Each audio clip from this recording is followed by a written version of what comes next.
If we can learn to accept pain and let go of pleasure, we will find a new sense of peace in life. Whenever we have a flashback of that memory that is causing us PTSD sometimes even, or like trauma or fear, it's like, ugh, that cringe, we want to hold on to that. I've done this myself, so I know that it works. You will bring yourself a lot closer to freedom.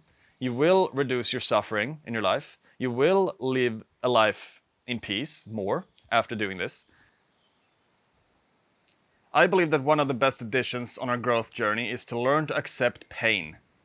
Because basically that's what life is all about, right? Life is about pain and suffering. We all walk around and suffer all the time.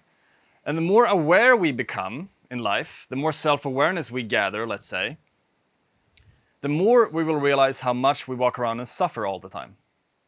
We will realize that we suffer all the time. And it's not going to be this, maybe this intense suffering of like anxiousness or stress or worry or fear or anger, but there's going to be subtle sensations in the body happening all the time that we are unaware of because we are walking around and we are being bombarded by things from the external world all the time. We distract ourselves from our suffering with instant pleasures and gratifications that we think is going to make us happy or take away the sense that something is lacking or give us fulfillment or make us learn how to, or teach us how to stop suffering. And life is all about this. Life is all about learning how to not suffer. We all do things that we think is going to take us away from suffering and suffer less, right? That is what we all do all the time. Maybe we're not aware of that, but that is basically what we do all the time. But we're looking externally for this alleviation of suffering. So when I have learned to embrace pain, and by pain, I'm not talking about suffering. Suffering and pain are they're very different. Pain is both, we can have physical pain, and then we can have emotional pain, such as shame or guilt or fear or sadness or anger or longing for something, right? This is emotional pain. This is not suffering per se. This is something that is happening in the body that feels heavy and painful. Heartbreak, for example, that's painful, right? Suffering is the resistance we make towards bodily sensations and emotions. So suffering is the resistance we make towards shame, fear, guilt, sadness, anger, heartbreak. It's us thinking that we shouldn't feel this way. It's us thinking that, why am I feeling this way? I shouldn't have these emotions. I'm only myself when I feel happy in life, right? How often do we apologize for feeling low, for example? Like, sorry, I'm not myself today. Why? Well, I feel a bit sad. Well, of course you're yourself. You're yourself every day. Like, when you embrace your low states, wouldn't you say that you're more yourself then? Like you're more authentic? You have the courage to express yourself exactly as you are instead of trying to hide or put on a mask or deny whatever you're feeling, right? So I always say that if we want to find true liberation and freedom in life, we need to learn to incorporate or to feel the entire spectrum of human emotions, right? Not just the higher ones over here, like love and peace and freedom and all those pleasurable ones, right? But also the lower ones, like shame, fear, guilt, sadness, anger, all of those ones, right? If we can learn to be okay here, and if there's a pendulum going back and forth, because this is always going to happen, right? There's going to be a pendulum going low. We're going to feel something happens and we feel scared. That's okay, right? And then we'll swing back and we feel love, right? But the problem is that every time we are here, down in the lower states, we resist them. We think that we shouldn't feel that way for some reason. And then when we are over here on the higher states, we cling on to them, we grasp after them. And we say to ourselves that we need to feel this all the time. And so even when we feel good, we suffer, right? It's the activity of the mind that is constantly resisting pain and grasping for pleasure. Constantly, all the time. And so the best thing I've ever learned for myself, like I said in the beginning, was when I learned to flip that switch. Almost like I learned to resist pleasure. Not really resist pleasure.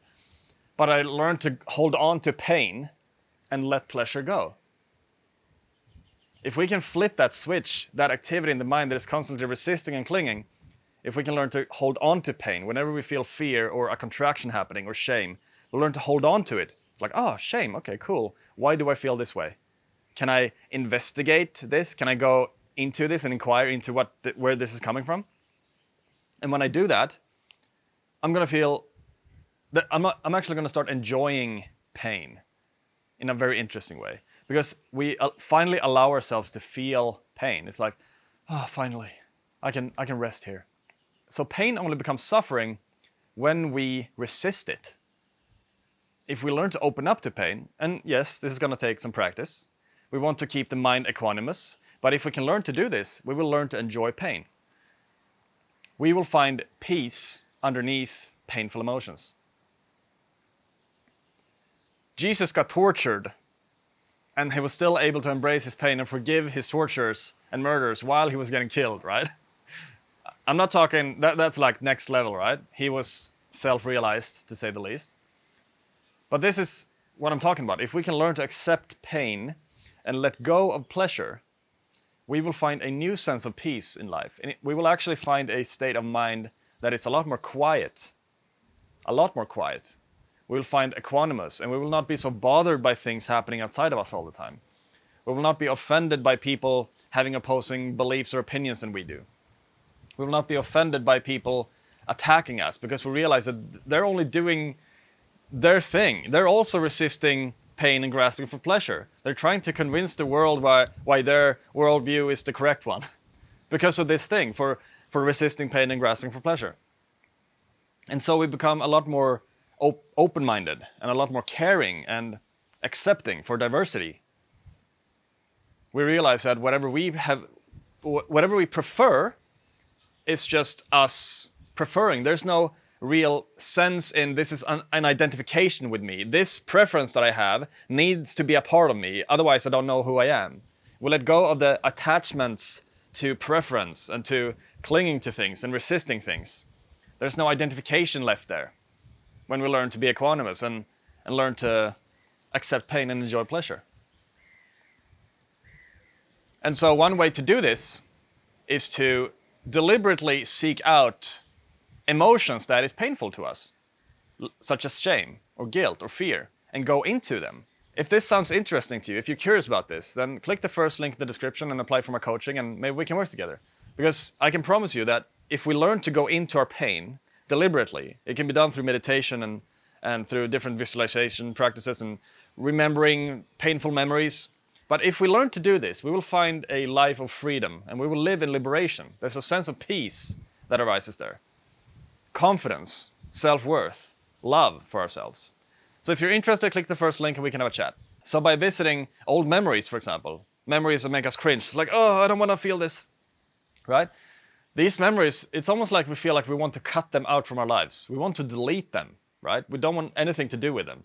And that is the problem. That is the resistance that I'm talking about. Whenever we have a flashback of that memory that is causing us PTSD sometimes even, or like trauma or fear, it's like, ugh, that cringe.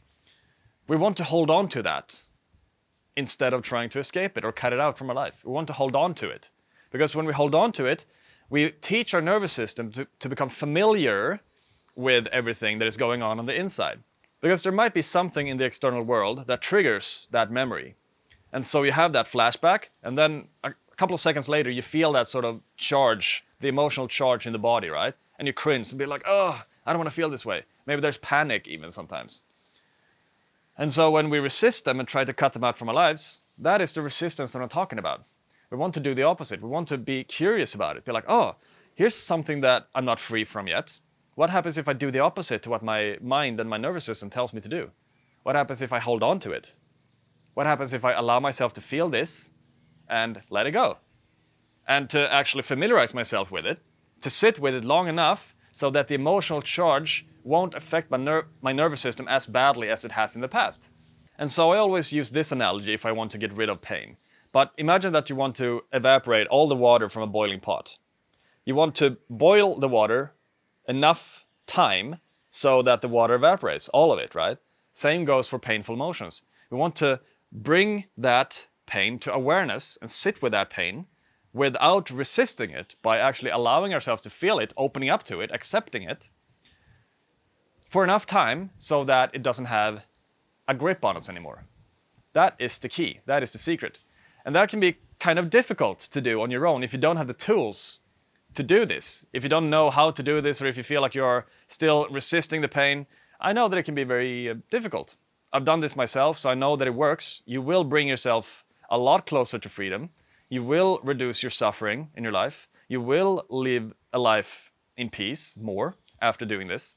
But it is kind of difficult sometimes if you don't have the tools. So that's why I love doing this type of work. I know that it works, but I also love taking people through this, because when I notice them, when I notice their smiles and their face and their posture, and they feel lighter, and everything just opens up to them after we have gone through a session like this, nothing beats that. It is the best thing. And just like experiencing that and seeing them smile and how they act and how they talk and how they carry themselves, it's the best feeling in the world. And that's why I'm so passionate about helping people through this. But I really hope that you liked this video. Please don't forget to subscribe if you did like this one, because I'm trying to make it to 1,000 subscribers, and I would be very happy if you wanted to subscribe. Don't forget to like and comment as well, and I hope to see you in the next one. Thank you so much. Bye.